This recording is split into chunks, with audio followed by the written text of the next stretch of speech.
పశుసంవర్ధక శాఖలో పశు సంచార వాహనాలపై పనిచేసే సిబ్బందిని తొలగిస్తున్నట్లు రాష్ట్ర ప్రభుత్వం ఆదేశాలు ఇవ్వడం దారుణమని సిఐటియు జిల్లా అధ్యక్షులు దువ్వ శేషబాబ్జీ, సిఐటియు జిల్లా కోశాధికారి మల్కా వెంకటరమణ పేర్కొన్నారు. బుధవారం పశుసంవర్ధక శాఖలో పశు సంచార వాహనాలపై పనిచేసే సిబ్బంది సిఐటియు నాయకుల ఆధ్వర్యంలో కలెక్టరేట్ వద్ద ధర్నా నిర్వహించారు. ధర్నా అనంతరం జిల్లా జాయింట్ కలెక్టర్ను కలిసి వినతి పత్రం అందించారు.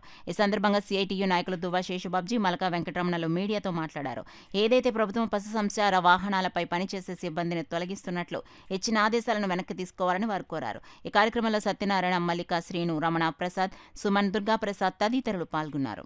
వీళ్ళందరూ కాంట్రాక్ట్ పద్ధతిలోనే కొనసాగిస్తూ వస్తున్నారు. వీళ్ళని ఈ జిల్లాలో అంటే 14 బళ్ళు ఉన్నాయి, 50 మంది పైబడేటంటే కాంట్రాక్ట్ ఉద్యోగులు ఉన్నారు. చాలా అన్యాయమైనటువంటి వేతనాలు.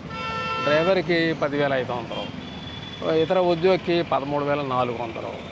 వైసీపీ గవర్నమెంట్ ఉండగానే నూతన పిఆర్సీ వచ్చింది. దాని ప్రకారం ఏంటంటే వీళ్ళకి లీస్ట్ అమౌంట్ 18,500 ఇవ్వాలి. అది కూడా ఇవ్వటం లేదు. ఇప్పుడేమో ఆల్ ఆఫ్ సడన్ తొలగించేశారు. మేము లోపలికి వెళ్ళాము, జాయింట్ కలెక్టర్ గారిని కలిసాము. ఆయనకి మేము విజ్ఞప్తి చేసింది రెండే, వీళ్ళందరినీ రెస్టోర్ చేయమని, కంటిన్యూ చేయమని చెప్పి కోరాము. ఒకటి. రెండోది ఒక నెల జీతం ఎగ్గొట్టాడు.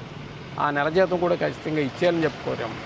మూడోది వీళ్ళకి ఇవ్వవలసిన వేతనం కంటే, చట్ట ప్రకారం ఇవ్వవలసిన వేతనం కంటే తగ్గించిస్తూ ఉన్నారు 5,500. అందుకని ఆ డిఫరెన్స్ ఆఫ్ అమౌంట్ను కూడా, అంటే అది ఎప్పుడు వచ్చింది, 2023లో వచ్చింది.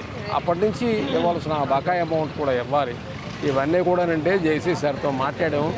ఆయన యానిమల్ హస్బెండరీ ప్రిన్సిపల్ సెక్రటరీ దగ్గరతో మాట్లాడుతూ ఉన్నారు. ఇది సంగతి. రాష్ట్ర వ్యాప్తంగా ఉన్నారు కాబట్టి రాష్ట్రంలో ఉన్న మిగతా కాంట్రాక్ట్ ఉద్యోగులు అందరితోటి మేము ఒక కోఆర్డినేషన్ కోసం ట్రై చేస్తున్నాం. రేపు లేదా ఎల్లుండి నుంచే ఒక యాజిటేషన్లో దిగుతాం. గవర్నమెంట్ ఏమన్నా చూసి చూడండి ఊరుకుంటే మేము వదిలిపెట్టే ప్రసక్తి లేదని చెప్పి గవర్నమెంట్కి తెలియజేస్తాం. పేరు మల్లిక అండి. మేము 196 అంబులెన్స్ పారావైట్గా చేస్తున్నాను. మేము మే 2022లో జాయిన్ అవ్వాము. 3 years అవుతుంది. ఇప్పుడు మాకు ఎలాంటి ఇన్ఫర్మేషన్ లేకుండా శనివారం నైట్ మెసేజ్ చేసి తర్వాత నుంచి జాబ్లోకి రాకూడదని చెప్పేసి చెప్పారు.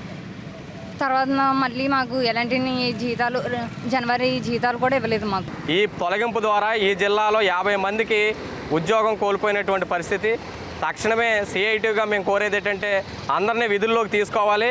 వీళ్ళకి బకాయి పెట్టినటువంటి వేతనాలు ఏవైతే ఉన్నాయో ఆ బకాయి వేతనాలు కూడా తక్షణమే చెల్లించే విధంగా ప్రభుత్వం చర్యలు తీసుకోవాలనేసి తెలియజేస్తున్నాం. అదేవిధంగా మరొక అంశం ఏంటి అంటే ఇప్పటికే వీళ్ళకి ఇస్తున్నటువంటి వేతనాలు చట్ట ప్రకారం చెల్లించట్లేదు.